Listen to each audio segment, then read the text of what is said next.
Hindi ako makatulog. Dito lang ako, babantayan kita hanggang sa makatulog ka. Diyan ka lang? Sabihan mo kaya ako? Ha?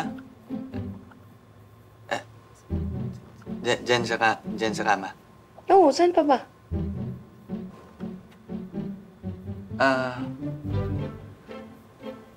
Sige. Sige. Sige.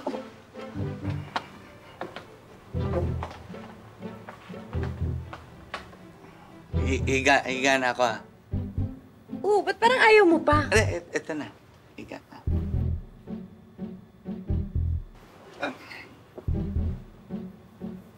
Uy, ano ba ginagalaw mo dyan? Ito. Malapit na. Yeah. Yung cellphone ko kasi, lagay ko lang dito.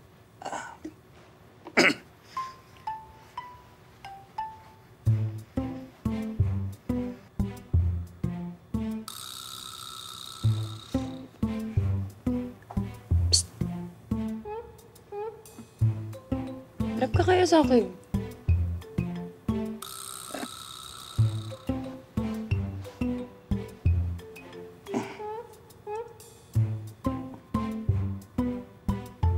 Thank you, Dabs, ha. Naging honest ka sa akin.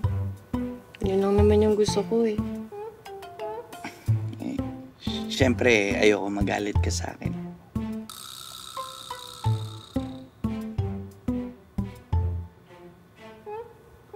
Alam mo naman gusto kita, di ba?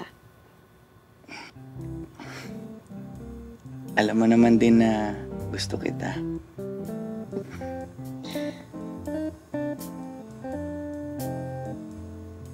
Ba't wala kang ginagawa? Ha? Ano bang gagawin ko? Sabi ko, gusto kita. Tapos, sabi mo gusto mo rin ako. Ibig sabihin nun, yung gusto mong gawin, gusto ko rin.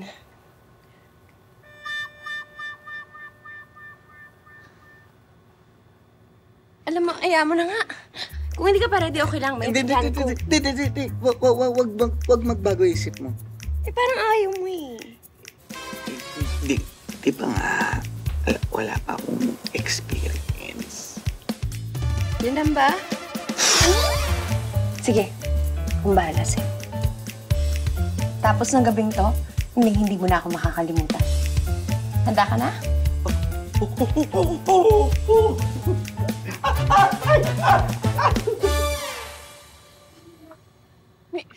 Mister, ano ba nangyari? Bakit tumunog yung alarm? May sunog ba? Hindi ko pa po alam. Pasensya na po ha. Inaalam pa po ngayon ng aming security kung ano po yung cause ng alarm. Pero rest assured, magiging maayos po ang lahat. Babalikan po namin kayo agad. Sana po bilis-bilisan niyo po. Gusto rin namin magpahinga. Naintindihan ko po kayo. Pero huwag po kayong mag-alala. Again, safe po tayo dito. At babalikan namin kayo once na malaman na namin kung anong cause ng alarm. Please sit down. Relax muna po kayo. Paano mo kayo? Isa po, ah. Ate Bobby. Ay, Mayor.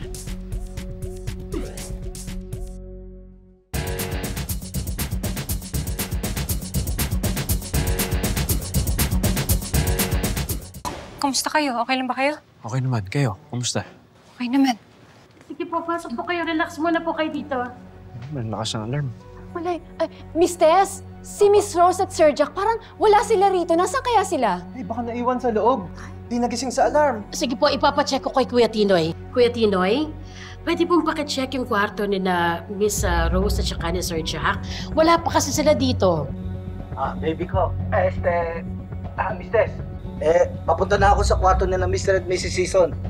Oo, please ha, pakicheck po ha. Importante na nandito din sila para sa kanilang safety. Thank you, Kuya Tinoy. Sige po, okay lang po kayo.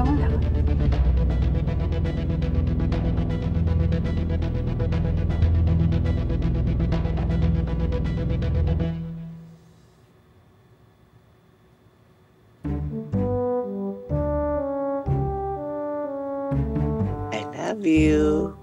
Yun ang pinakamasayang 30 seconds ng buhay ko.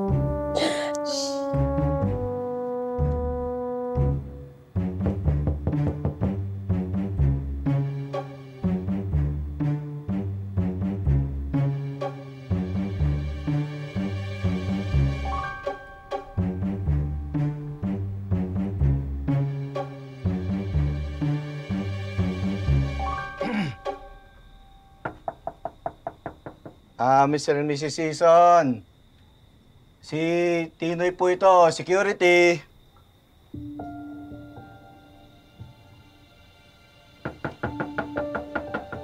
Ma'am, sir, punta na raw tayo sa function hall.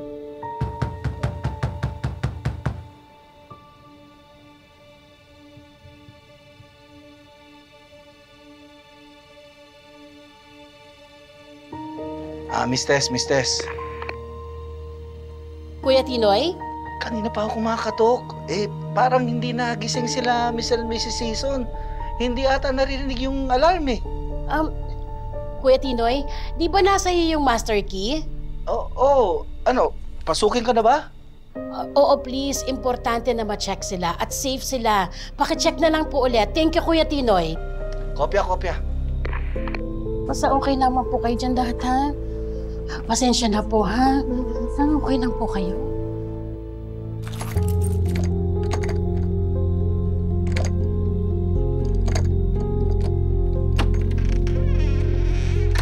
Mr. and Mrs. Season.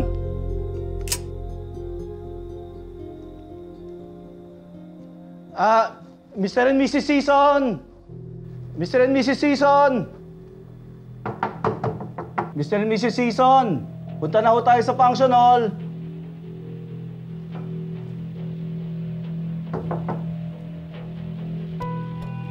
Sir,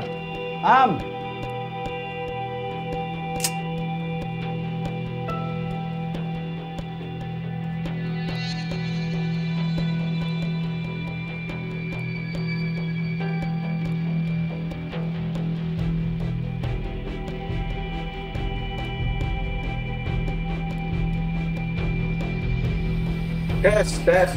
Opo, yes. Wala sila Mr. and Mrs. Season sa kwarto nila. Walang tao? Sure ka? Dinoble check mo na lahat?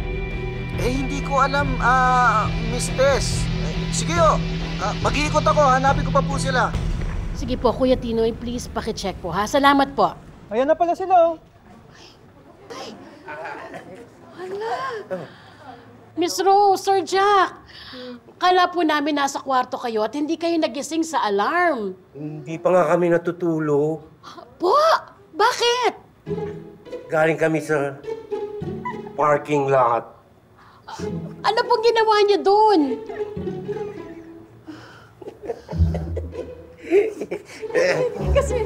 Kasi naman ito si Jack, alam niyo, napaka-adventurous. Gusto niya sa ibang lugar ginagawa yun.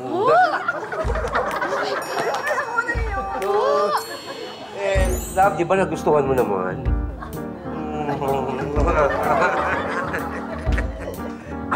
Ito para sa mga tip sa inyo, mga couples, ha? Magpatuloy kayo mag-explore ng mga partner ninyo. Subukan nyo rin pumunta ng parking lot. Ay nako, basta tandaan ninyo, yung pagiging adventurous, lalo na pagdating sa mga intimacy na ganyan, nakakapagpatibay ng relationship yun. Di ba mga? Yes! At ako ang patunay. Tibay. Ay, nako. Sige, umupo muna po kayo, relax kayo, at aalamin ko po kung ano yung cause ng alarm. Diyan lang po kayo, ha? Thank you. Opo.